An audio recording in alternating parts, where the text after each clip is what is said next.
Good evening and warm welcome to State of Business on Art Television. I am Soundri Jayawardena. Let's look at the top stories for the day. Prime Minister Ranil Wickremesinghe shares expertise in order to drive Sri Lanka for an advanced economy. CIPM Sri Lanka wins the bid to host the world's largest HR conclave in Colombo next year. News in detail.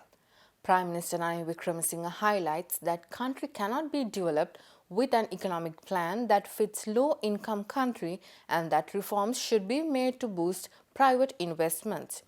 Addressing the country's primary economic event, the Sri Lanka Economic Summit 2019 that kicked off at Colombo this morning, Premier Wickremesinghe noted that government is committed to promote trade adjustments in order to make Sri Lanka an advanced economy. We cannot have an economic management system suited for a low-income country. That's where the change is as we go along. So we first start with continuing what we have done. We must have a fiscal policy that contains debt. We should not allow it to increase. There must be much larger space for investors. Our business climate has to improve. And we must have reforms to boost private investment and productivity. That we have to do. We are going to become an advanced economy. Then we must have a highly competitive economy. We have to join the global value chain. That's what we have to do. There's no other way out. To do so, you're all worried. How are we affected? How are we going to, will we have to close down? No. Our commitment is to promote trade adjustments, packages, so that you can upgrade your venture or expand your venture or go into a new venture. This has to be done.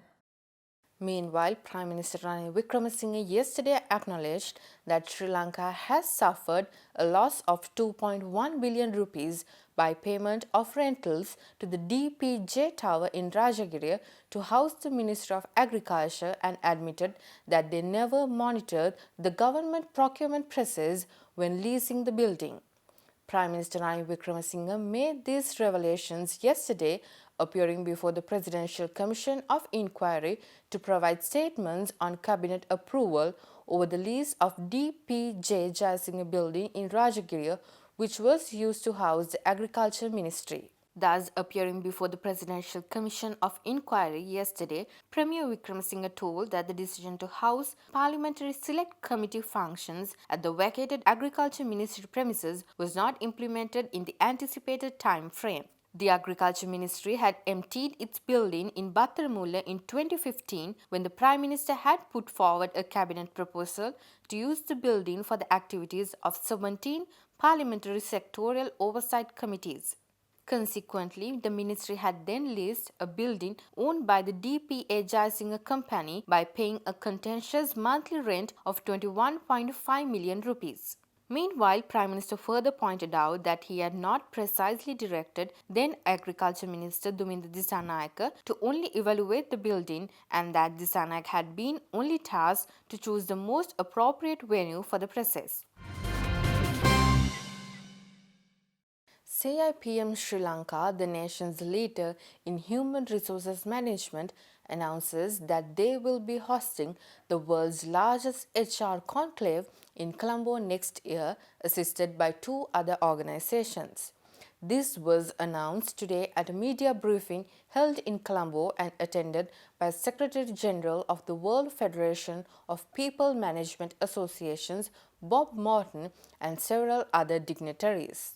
Accordingly, the world's largest human resources conclave will be held in Colombo on the 6th to 8th of July next year as organized by CIPM Sri Lanka in collaboration with the Asia Pacific Federation of Human Resource Management and the World Federation of People Management Associations. CIPM Sri Lanka president announcing the opportunity which they received said that over 2,000 people management professionals and business leaders from the country and overseas are expected to participate in this mega people management event. World Federation of People Management Associations, Bob Morton, addressing the media, said that the World Congress 2020 will enable HR professionals to build a global community of peers to discuss new development in human resource management. He also added that they expect a highly exciting event in Colombo as Sri Lanka is an attractive venue for such an event and CIPM's proven record for facilitating such endeavors. The World Congress HR Congress 2020 also coincides with CIPM Sri Lanka's 60th anniversary, and CIPM has already selected the Paragon Group, which is an international professional conference organizer. CIPM Sri Lanka also appointed Sri Lanka cricket captain Dimuth Karunaratne as the CIPM brand ambassador with effect from today. CIPM Sri Lanka President and Director of the Asia Pacific Federation of Human Resources Management says that winning the bid of hosting the world's HR Congress 2020 was not an easy task. Addressing the media, he said that it was a result of a long process as well as a process to keep up for the future. And it just don't come bounce to Sri Lanka. We need to bid for that Congress. We need to bid and win that Congress. So in our federation, in our regional countries, there were 4 countries, including Sri Lanka, has bidded for the hosting rights of this Congress. That was Australia, Philippines, Thailand, and Sri Lanka. So out of this, Sri Lanka finally have managed to win the hosting rights by bidding this Congress. So it was not an easy process. You need to show your prowess. You need to show your capabilities. You need to show that you can host a Congress of this magnitude, a mega event in your country, through and by your association. That means the focus will be on Sri Lanka of the whole people professional or people discipline or the people management professions of the world in 2020 here in Colombo. Stay tuned for more news after this break.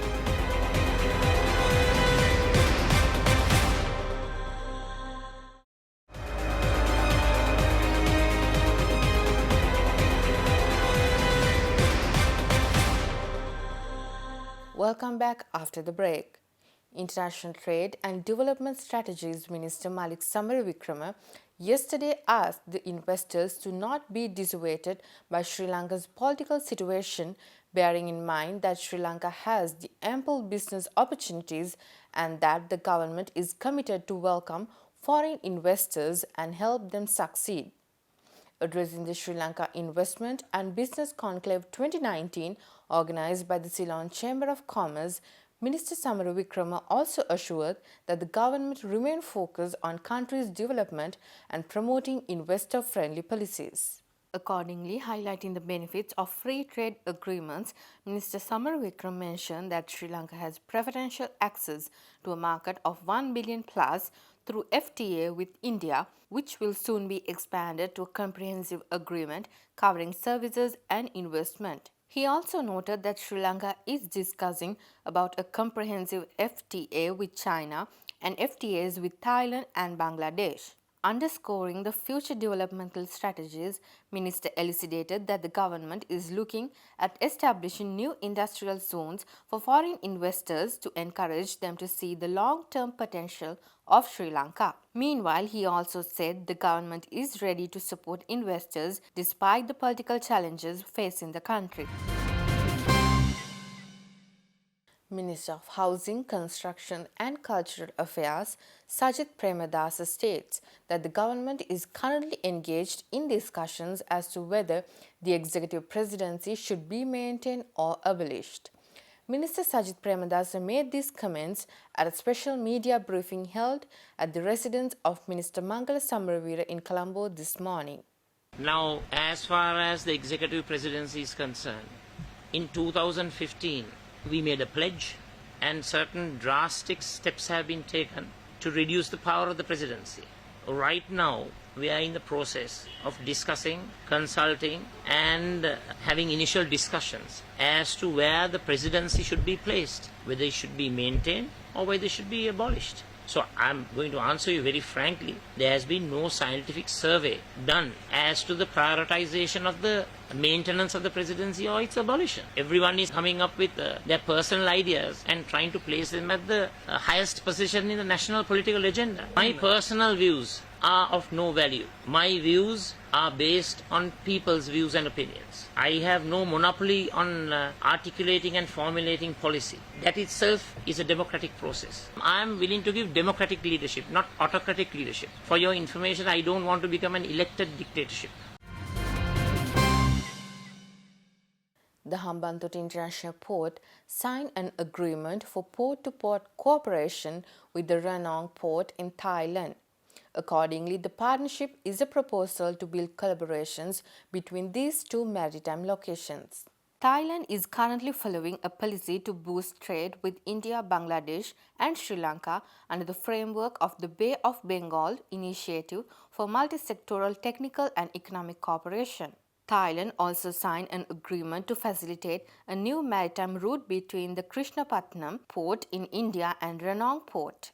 The first phase of the agreement with Ranong Port and Hambantota International Port Group would be to exchange information and have cooperation in port management, operations, information technology, communication, port connectivity, port-related industries and investment promotion in order to enhance the development of the two ports. The possibilities of introducing coastal shipping between Ranong Port and Hambantota International Port with a view to promoting bilateral trade, investment and maritime transport logistics would be considered in the next steps. A special seminar on Thailand and Sri Lanka, Opportunity and Way Forward was held after the signing ceremony, and the main aim of the seminar was to promote maritime transport, port and shipping business and port-to-port cooperation between Thailand and Sri Lanka through this agreement. Chief Executive Officer of Hambantota International Port Group, Ray Ren, added that the industrial zone, which will be situated adjacent to the docks in the bonded area of the Hambantota port, is a totally new offering for the region and that it will also make Hambantota International Port the gateway port for the southern region of Sri Lanka. A high-profile delegation from the European Commission is engaging in a visit in Sri Lanka, and upon a visit to BOI Karnataka zone, the delegation confirms high standards in industrial relations, working conditions and environmental quality in the zone. A delegation including 5 senior officials of the European Commission visited the Karnataka Export Presence Zone recently in connection to Sri Lanka's GSP Plus status. The delegation, consisting of Charge d'Affaires and Head of Political, Trade and Communications Section, Thorsten Baufred, coordinated GSP, Trade Preferences, Trade and Sustainable Development, Walter van Hattum and several other subject experts of the European Commission gathered. BOI also arranged for the delegation to visit several factories located at Karnataka Export Processing Zone. Hence, the first factory was MNS Flintech Transducers Private Limited, which is engaged in the manufacture of sensors used in weighing scales, and this was followed by a visit to the MAS Active Nirmana division, which is engaged in the manufacture of sportswear. Significantly, the visit helped to highlight strong commitment to uphold the highest standards of environment standards, industrial relations, ethical and sustainable production. Stay tuned for stock updates after this break.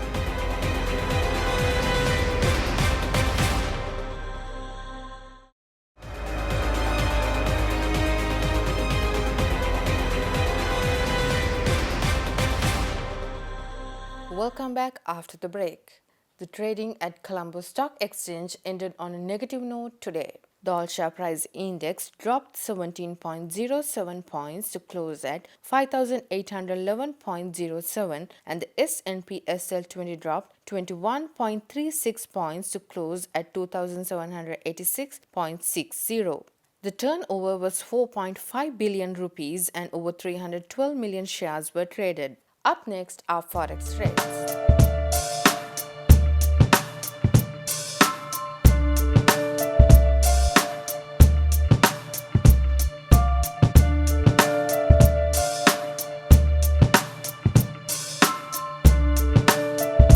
That's all news for today. Do join us tomorrow with State of Business. Until then, take care. Good night.